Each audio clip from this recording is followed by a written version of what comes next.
"Get into my carriage," the Duke growled, seeing the pregnant widow struggling with her cart amidst the icy downpour that engulfed the cobblestone streets of Mayfair.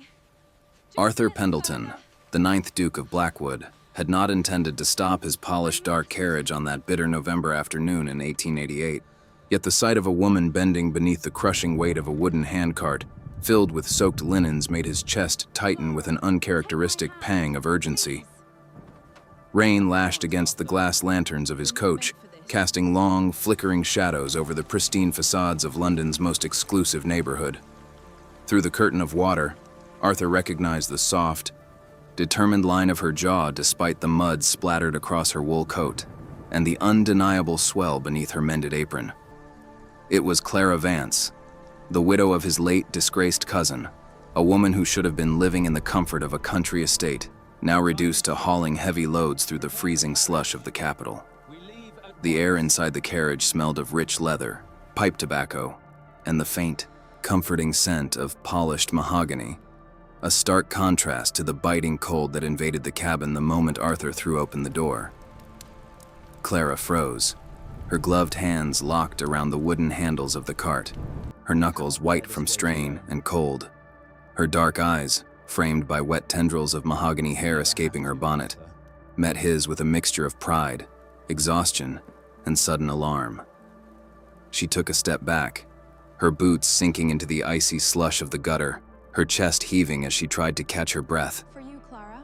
"Your Grace," Thank you. she murmured, her voice trembling not from fear, but from the sheer physical effort of keeping herself upright in the gale. "There is no need for such commands. I am quite capable of reaching the laundry in Soho on my own." "You are freezing, Clara, and you are carrying a child that belongs to the Blackwood lineage," Arthur countered, his voice deep and stern, carrying the absolute authority of a man accustomed to ruling over vast estates in Yorkshire and thousands of acres in Sussex. He stepped out onto the muddy street, uncaring of how the foul water ruined his bespoke leather boots or the hem of his tailored wool overcoat.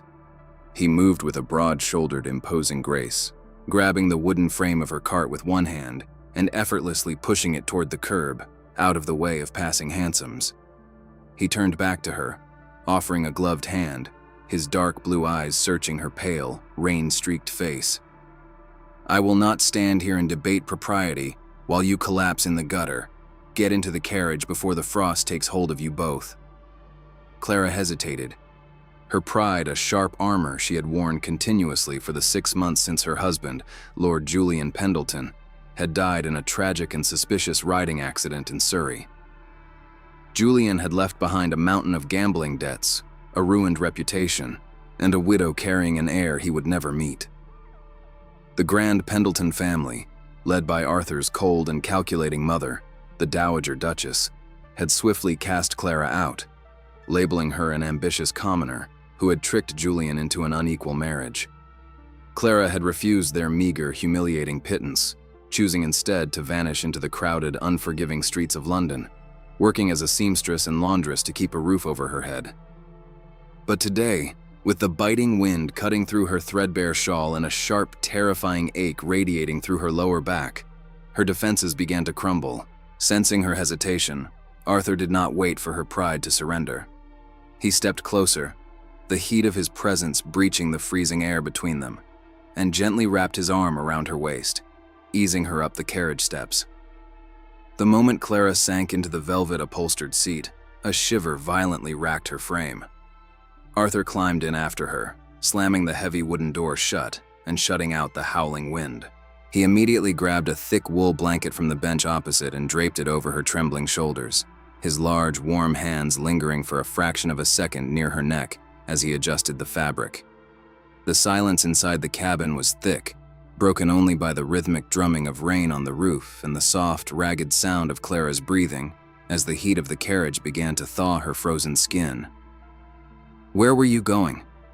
Arthur asked, settling onto the seat across from her, his posture rigid, his dark brows pulled into a deep furrow. He took off his leather gloves, revealing strong, immaculate hands that had signed land deeds and led parliamentarian debates, but now looked strangely out of place in the intimacy of the enclosed space.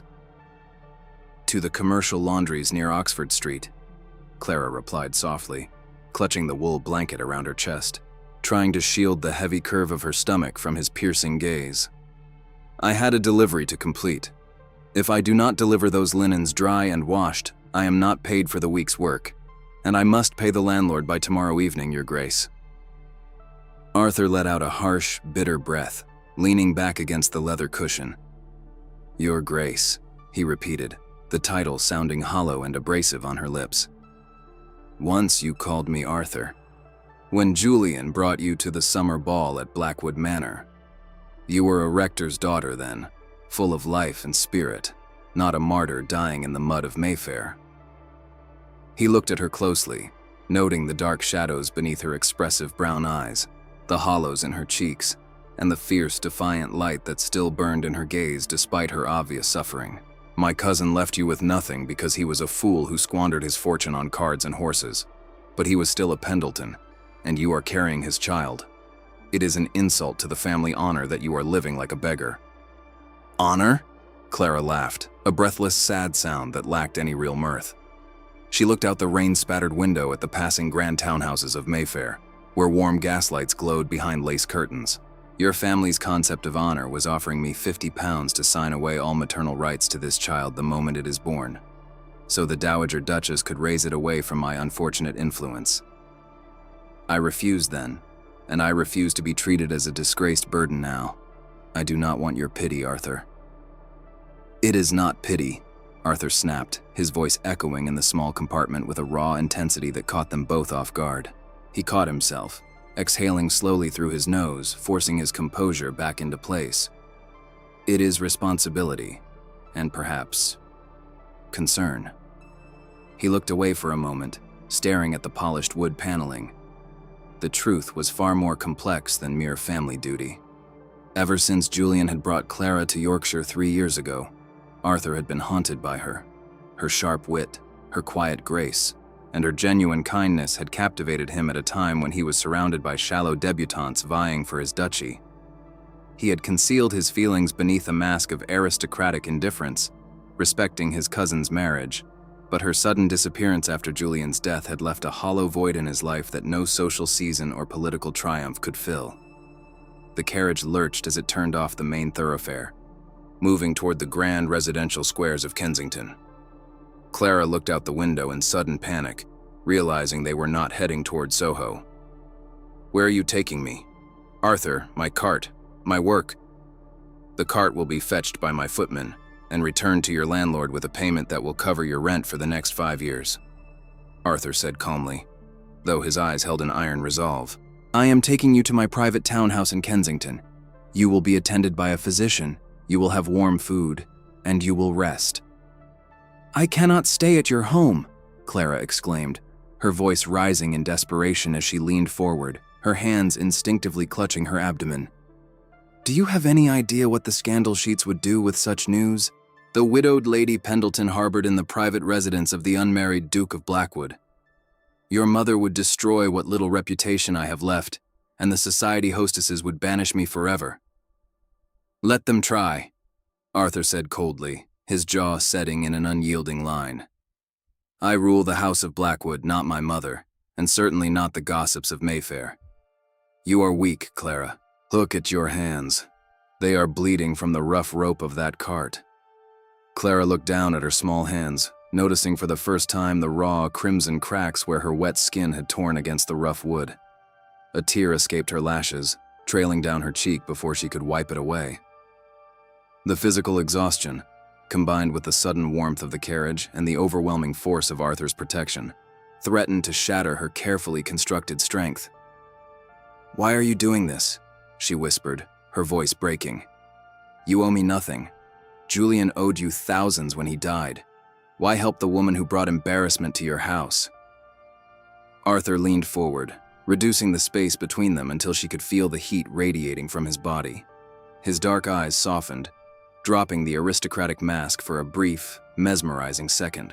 Because I cannot bear to see you break, Clara. I never could. Before Clara could process the profound weight of his words, the carriage came to a smooth stop in front of a grand stone-columned residence in Kensington. The footman opened the door, holding a wide umbrella over the entrance. Arthur stepped out first, then turned and reached for Clara.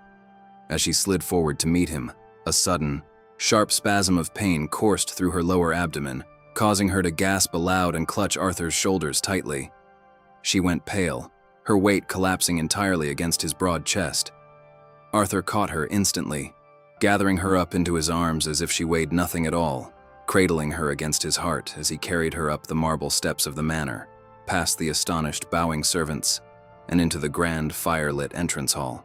As he barked orders for a doctor and hot water, his hand brushed against the wet fabric of her dress, and his eyes caught sight of a dark, crimson stain soaking into the hem of her skirt, a dire sign that threatened the delicate life she carried and heralded a secret that would soon shatter the foundations of the entire Pendleton legacy. The grand entrance hall of Blackwood House in Kensington was bathed in the amber glow of crystal chandeliers, casting warm light across polished marble floors and intricate gilded moldings. Yet, the opulence felt entirely hollow as Arthur carried Clara up the sweeping mahogany staircase, his heart hammering against his ribs with a violent, terrifying force. Every instinct that had governed his disciplined aristocratic life was eclipsed by the single, desperate need to protect the fragile woman in his arms. She was gasping softly against his chest, her fingers clutching the lapel of his wet coat as another wave of pain contorted her delicate features. "Prepare the principal guest suite immediately. Send a groom on the fastest thoroughbred to fetch Dr. Thorne from Cavendish Square, and fetch Mrs. Gable," Arthur commanded, his deep voice echoing off the high ceilings with an authority that left the dozen assembled servants moving in a frenzy of panic and speed. Within minutes, Clara was laid upon a vast bed draped in cream-colored silk, surrounded by the crackle of a roaring hearth and the soothing, motherly presence of Mrs. Gable, the head housekeeper. Arthur stood near the tall, velvet-curtained windows, unable to leave the room despite the strict dictates of Victorian decorum. He paced the thick Persian rug, his hands clasped tightly behind his back, staring out at the sheet of rain illuminating the street lamps below. When Dr. Thorne finally arrived, his medical bag dripping with rain, Arthur gripped the physician's shoulder with white-knuckled intensity. "Save her, Thorne. Save them both, or I will see to it that you never practice in London again." For 2 agonizing hours, the house was held in a tense, suffocating silence, broken only by the muffled sounds of footsteps and soft whispers from behind the heavy oak door. When Dr. Thorne finally emerged, wiping his hands on a clean handkerchief, the lines on his aged face were deep with fatigue. "She is resting, Your Grace," Dr. Thorne said quietly, closing the door behind him. The physical strain of hauling that heavy cart brought on premature labor contractions, and the cold was slowly shutting down her body. She was severe bleeding, but thankfully the child is still safe. However, Lady Pendleton is exceedingly frail. She suffers from severe malnutrition. If she is subjected to another shock, or if she leaves this bed within the next month, you will lose both the mother and the unborn heir. A profound breath of relief escaped Arthur's lips, though the doctor's revelation about her starvation ignited a cold, lethal rage within his chest. "She will not leave this room, Doctor. She will have everything she requires." In the days that followed, the Kensington residence transformed into a quiet sanctuary, far removed from the cold realities of the London streets. Arthur abandoned his usual routine at his exclusive gentlemen's club in Pall Mall and curtailed his appearances in the House of Lords. Instead, he spent his mornings reviewing estate ledgers in his study, his thoughts constantly drifting to the second floor, and his evenings sitting quietly by Clara's bedside. At first, Clara was guarded, her pride lingering like a defensive wall between them.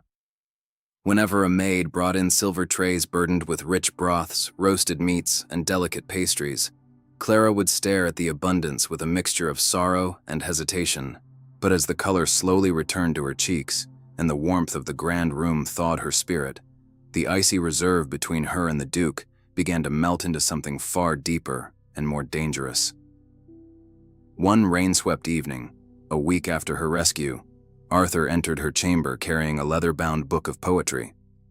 Clara was propped up on plush lace pillows, a soft wool shawl draped over her shoulders, her dark hair falling in soft waves around her neck. The room was illuminated by the flickering firelight, casting an intimate, golden hue over the polished mahogany furniture and the vase of fresh hothouse roses Arthur had ordered for her bedside. "You should not be attending to me yourself, Your Grace," Clara said softly, a faint, genuine smile touching her lips for the first time in months. "It is unseemly for a duke to act as a nursemaid to his cousin's widow." "Let the world think what it wishes," Arthur replied, pulling a heavy velvet armchair closer to the bed and sitting down. He opened the book, his dark eyes meeting hers with a warmth that made her heart skip a beat. "And I believe I asked you to call me Arthur when we are within these walls. Unless, of course, you prefer the rigid formality of Mayfair drawing rooms." "Arthur," she murmured, testing the name on her tongue. The sound of it sent a subtle tremor through his frame. "It feels like a lifetime ago when we last spoke like this, at the summer ball in Yorkshire." "I remember that night vividly," Arthur said softly, his gaze dropping to her small hands resting on the silk duvet. "You wore a simple dress of ivory lace. You did not care for the grand speeches or the titles. You spent 2 hours in the conservatory, talking to the head gardener about white orchids."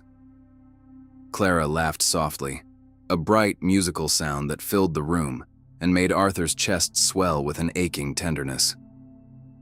"Julian was furious with me for that. He said a future peer's wife should be cultivating connections with the Marchioness, not discussing soil with the staff." Her smile faded slightly, replaced by a lingering shadow of grief and regret. "Julian was always seeking approval, always chasing a life we could not afford. Julian was a fool who did not appreciate the treasure he had," Arthur said, the words slipping out before he could restrain himself, the air between them suddenly charged with a thick, undeniable tension. Clara looked at him, her dark brown eyes searching his face, realizing the intensity that lay behind his calm, imposing exterior. The silence hung heavy, filled only with the crackle of the hearth and the steady rhythm of their breathing. For weeks, they had avoided speaking of the elephant in the room, the sheer, forbidden nature of the affection that had begun to blossom between a powerful duke and his late cousin's impoverished widow. "Arthur," she whispered, her breath catching in her throat as he reached out, his warm, strong fingers gently covering her small hand. The touch was soft, reverent, yet it sent a jolt of electricity straight to her core. "I searched for you, Clara," he admitted, his voice dropping to a rough, honest whisper. "When Julian died and my mother sent you away, I searched every corner of London. I spent nights in the dampest neighborhoods, praying I would find you before the city destroyed you. Do not ask me to step back now. I cannot." Clara felt a tear slip down her cheek, not from sorrow, but from the overwhelming realization that she was no longer alone in the dark. She turned her hand, lacing her delicate fingers through his, leaning into the warmth of his presence. In that quiet, firelit room, separated from the harsh judgments of society, the boundaries of class and duty seemed to dissolve, leaving only two souls tied together by a quiet, desperate love. However, the fragile peace of Kensington was built upon the edge of a cliff. 3 weeks later, as Clara was finally allowed to sit by the window and enjoy the rare winter sunshine, a heavy carriage bearing the gold crest of the House of Blackwood rattled to a stop outside the manor. Clara's heart sank into her stomach as she recognized the stately, imposing vehicle. Downstairs, the heavy oak doors burst open, and the cold, unyielding voice of the Dowager Duchess, Lady Augusta Pendleton, shattered the tranquility of the house. "Where is he?" Augusta's voice cut through the hall like a steel blade as she swept into the drawing room, her dark silk skirts rustling loudly, her sharp blue eyes locking onto her son. Arthur stood by the fireplace, his expression hardening into an impenetrable mask of stone as his mother confronted him, flanked by her private lawyer, Mr. Vance. "Mother," Arthur said coldly, bowing his head slightly without a shred of warmth. "To what do I owe this unexpected intrusion?" "Intrusion?" Augusta spat, her pale, wrinkled face contorted with outrage as she pulled a bundle of papers from her velvet muff. "The entire West End is whispering Arthur. They say you have brought Julian's common pregnant widow into your private residence. You have made us the laughingstock of the season. Clara was dying in the street because you cast her out without a penny," Arthur replied, his voice dangerously quiet, vibrating with restrained fury. "She is carrying a child of our bloodline. I did what honor required." "Honor?" Augusta sneered, stepping closer, her gold-handled cane striking the hardwood floor. "You call it honor to harbor a woman who disgraced your cousin? You think she is an innocent victim, Arthur? You are a fool blind to her scheming." "Watch your tongue, mother," Arthur warned, taking a step forward, his tall frame imposing and dangerous. "You are in my house." "Then read this," Augusta hissed, thrusting a faded, leather-bound document into Arthur's chest. "Mr. Vance found this in Julian's private desk at the Surrey estate while settling his lingering debts. Read it, my son, and see the truth of the woman you are shielding." Arthur hesitated, his eyes narrowing as he unrolled the parchment.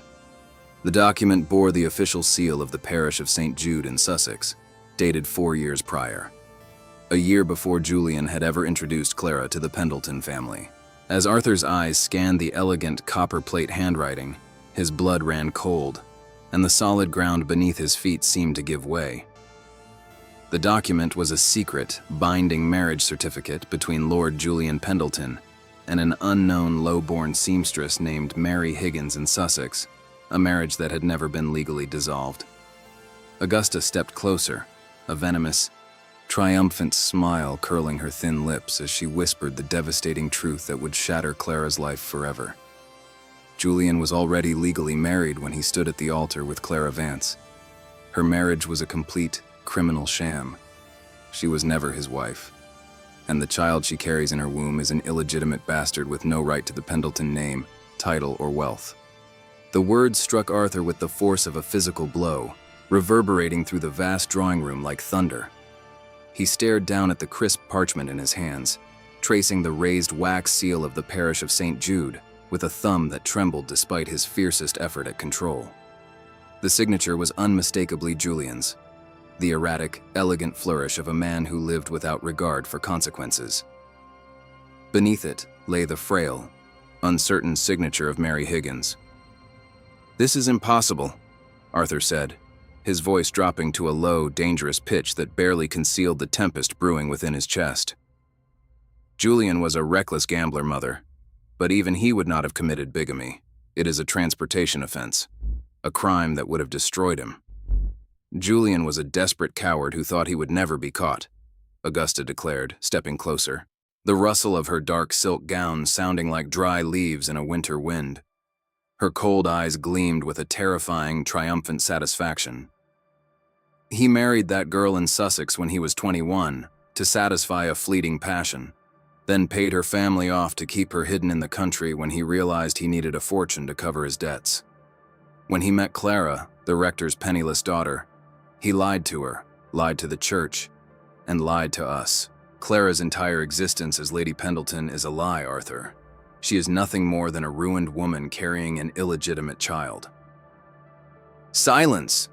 Arthur roared, slamming his fist onto the marble mantelpiece with a sound that echoed up the grand staircase. The raw power of his voice caused even the formidable Dowager Duchess to take a sharp step back. "You will not speak of her with such venom in this house." "I speak the truth, Arthur," Augusta countered, gesturing sharply toward the lawyer, Mr. Vance, who stood trembling by the door.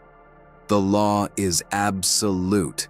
The Pendleton estate, the trust funds, the Yorkshire lands, none of it can pass to a bastard. If word of this reaches the society papers, the Blackwood name will be dragged through the mud for generations.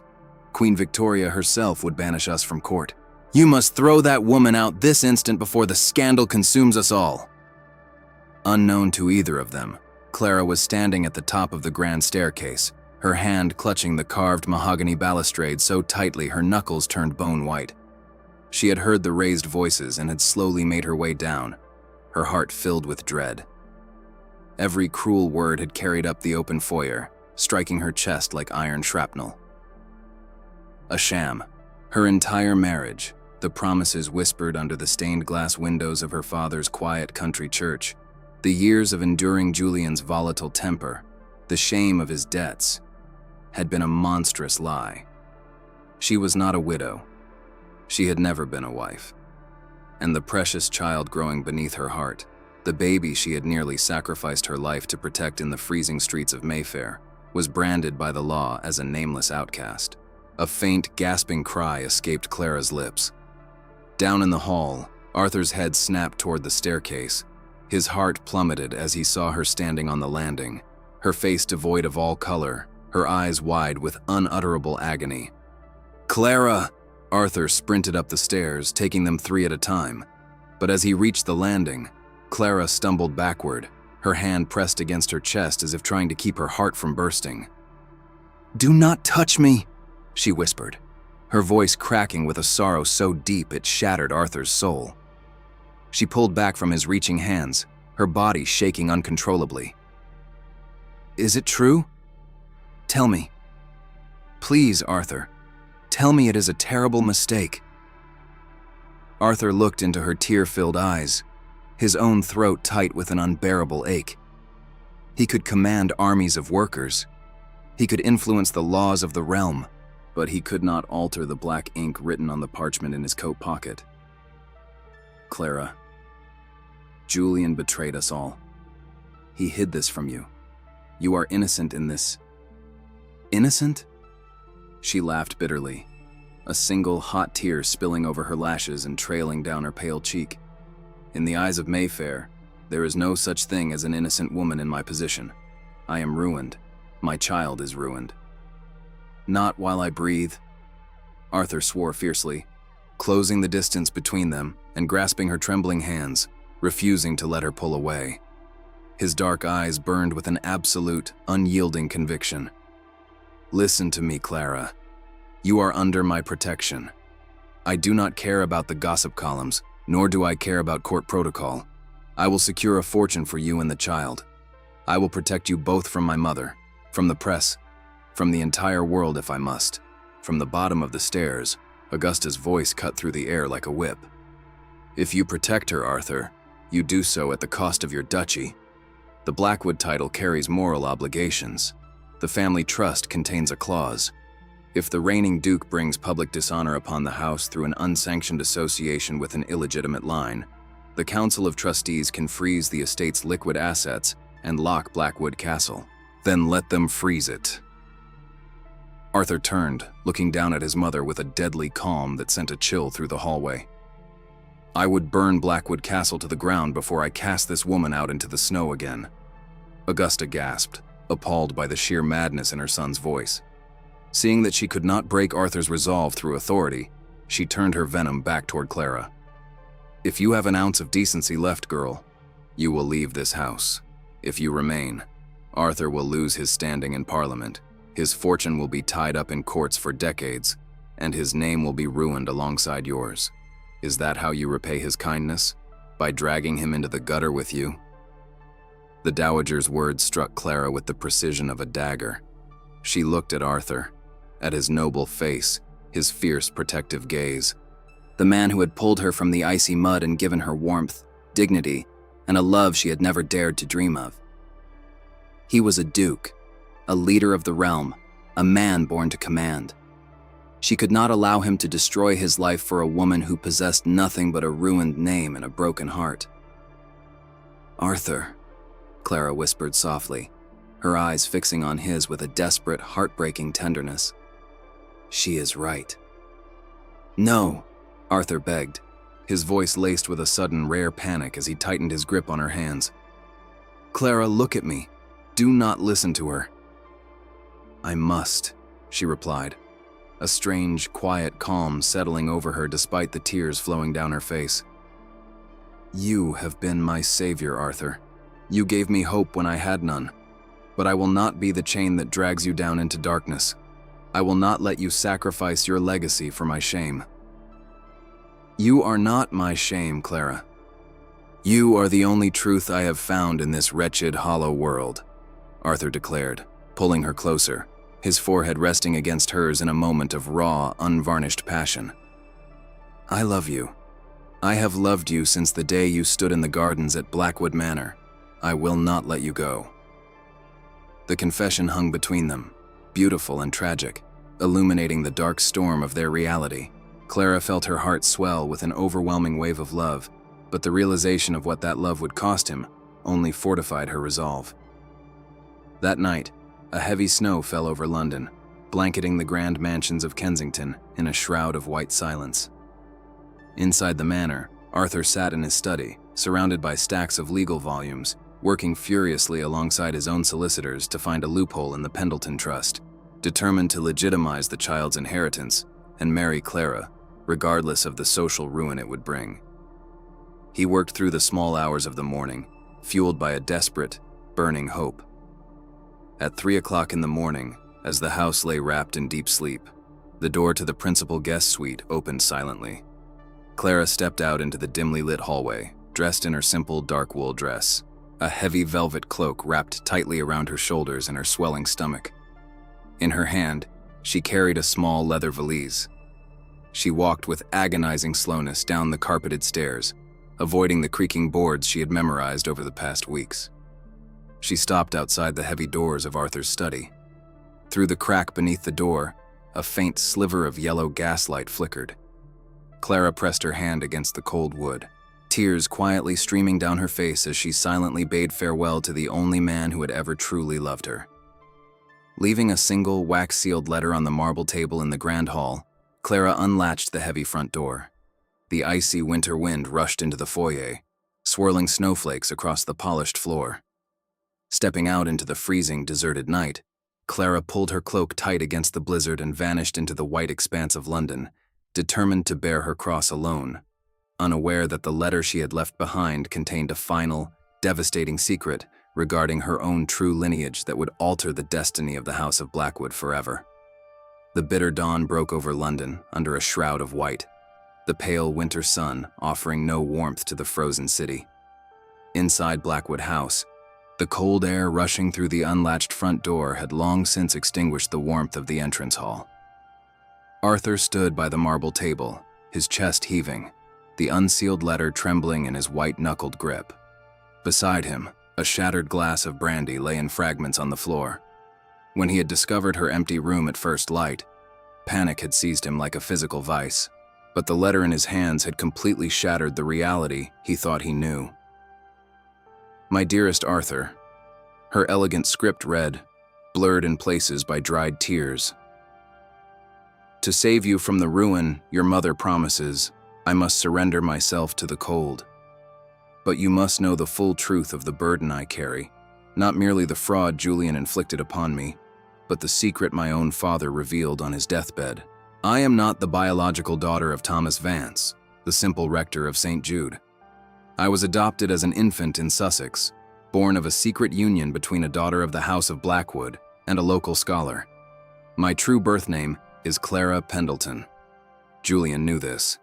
He pursued me not out of love, but because he discovered I was the rightful heiress to the maternal Pendleton Trust, a fortune he sought to claim through marriage. Arthur's heart hammered violently against his ribs. The maternal Pendleton Trust, an independent, vast fortune established 60 years prior, completely separate from the duchy's restricted entailed estate, designed to pass exclusively through the female line of the family. Because of Augusta's ruthless maneuvers, Clara had been kept entirely ignorant of her royal bloodline, while Julian had attempted to bind her to him through a fraudulent wedding to control her wealth. "She is a Pendleton," Arthur whispered, a breathless, fierce realization washing over him. Clara was not a low-born outsider ruining the family. She was the true blood of the house, holding a legal entitlement that dwarfed Julian's debts and bypassed Augusta's threats entirely. And yet, she was out there in the freezing blizzard, pregnant, exhausted, and alone. "Bring my horse!" Arthur roared, his voice tearing through the quiet corridors of the grand house. "Arthur, you cannot go out in this storm!" Augusta demanded, sweeping down the stairs in a silk robe, her face pale with fury. "Let the woman go! She has chosen her path. Arthur turned on his mother, his eyes burning with an intense, lethal clarity that made the dowager step back in genuine fear. She is the daughter of your late sister, Elizabeth. She is the true heiress to the Sussex Trust, and she is the woman I love. You traded honor for pride, mother, but I will not sacrifice my life to your cruelty. If I do not find her today, you will never see my face again. Without waiting for a response, Arthur threw open the doors and plunged into the blinding white snow.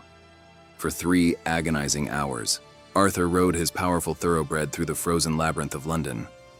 He checked every railway station, every dark alley of Soho, and every bleak shelter near the Thames. The snow fell relentlessly, threatening to bury any trace of her. Panic threatened to choke him with every passing minute. He knew her fragile body could not survive long in such suffocating cold. Finally, near the iron gates of St. Mark's Church in Kennington, a small crowd had gathered around a slumped figure resting against a snow-covered bench. Arthur's blood ran cold. Disregarding all decorum, he threw himself off his horse and pushed through the onlookers. There, wrapped in her wet, snow-draped cloak, sat Clara. Her lips were blue, her eyes half closed, her body shivering violently as she cradled her abdomen with failing strength. "Clara!" Arthur cried out, falling to his knees in the freezing drift, gathering her ice-cold body directly into his arms. He pulled her against his broad chest, tucking her head beneath his heavy fur coat, breathing his own warm breath onto her frozen face. "Clara, look at me. Stay with me." "Arthur," she gasped faintly, her dark eyes struggling to focus on his face through the thick veil of falling snow. You should not be here. Go back. I am never leaving you again," he swore, his voice breaking with raw, unbridled emotion as tears tracked hot down his freezing cheeks. "You are my heart, Clara. You are a Pendleton. You are Elizabeth's daughter. You hold the inheritance. You hold the truth. But above all, you hold my soul. I do not care about the title or the scandal. I only care about you." A faint, trembling breath escaped Clara's lips as the profound weight of his words sank into her freezing mind. She felt the fierce, protective heat of his chest, the strength of his arms, and the truth of a love that defied every law of society. She let out a soft sob, burying her face into the collar of his coat as he lifted her easily into his arms. 2 months later, the spring sun broke over the rolling green hills of Yorkshire, illuminating the grand stone towers of Blackwood Castle. The bitter winter had passed, taking with it the dark shadows of deceit and scandal. In the sunlit conservatory, surrounded by blooming white orchids and the soft melody of songbirds, Clara sat in a plush armchair, her cheeks restored to a healthy, radiant rose. In her arms lay a healthy, dark-haired baby boy, wrapped in fine cream silk. The legal storm had cleared completely. With the discovery of Clara's true lineage, the maternal Pendleton Trust was officially restored to her, granting her an independent fortune that rendered Augusta's threats entirely powerless. The fraudulent marriage with Julian was legally struck from church records, recognizing Clara as the rightful Lady of Sussex in her own right, and her newborn son as a fully legitimate heir to her mother's vast legacy. Augusta had been quietly retired to the family's distant dower house in Kent, stripped of her influence over the estate. The heavy glass doors of the conservatory opened softly, and Arthur stepped inside. Gone was the rigid, cold Duke who had once walked the halls of Parliament with a guarded heart. He wore a simple linen shirt and relaxed waistcoat, his dark eyes brimming with a warmth that only Clara and the child could evoke. He walked over, kneeling beside her chair, placing a warm hand gently over hers, staring down at the sleeping child with fierce, paternal pride. "He has your eyes, Clara," Arthur murmured softly, leaning up to press a tender, reverent kiss to her forehead. "And his father's stubborn heart," Clara replied with a soft, breathtaking smile, her fingers weaving through Arthur's thick hair. She looked at him, the man who had rescued her from the icy gutters of Mayfair, who had faced down his own family to protect her, and who had chosen love over every dictate of high society. "Next week, the bishop arrives from London for the wedding," Arthur whispered against her lips, his breath warm and sweet. The whole of England will watch the Duke of Blackwood marry the woman who saved his soul. Let them watch, Clara whispered back, leaning into his kiss as the golden spring light washed over them both. Let them see that love is the only legacy that truly endures. Looking back across the long, turbulent journey from the freezing rain of Mayfair to the eternal warmth of Blackwood Castle, Clara understood that true nobility lay not in grand titles, pristine reputations, or ancient inheritances. It was forged in the quiet sacrifices made in the dark, the courage to stand against the crushing weight of expectation, and the unyielding strength of two hearts choosing each other against the world. What did you think of Clara and Arthur's fate? The Duke of Blackwood proved that true honor lies in love, not in the rigid rules of Victorian high society. Comment below. Would you have had the courage to risk everything for a grand love like Arthur did? Subscribe, follow, so you never miss the next captivating tales of forbidden romance, family secrets, and aristocratic scandals. Like this video story if it touched your heart, and share it with fellow period drama lovers.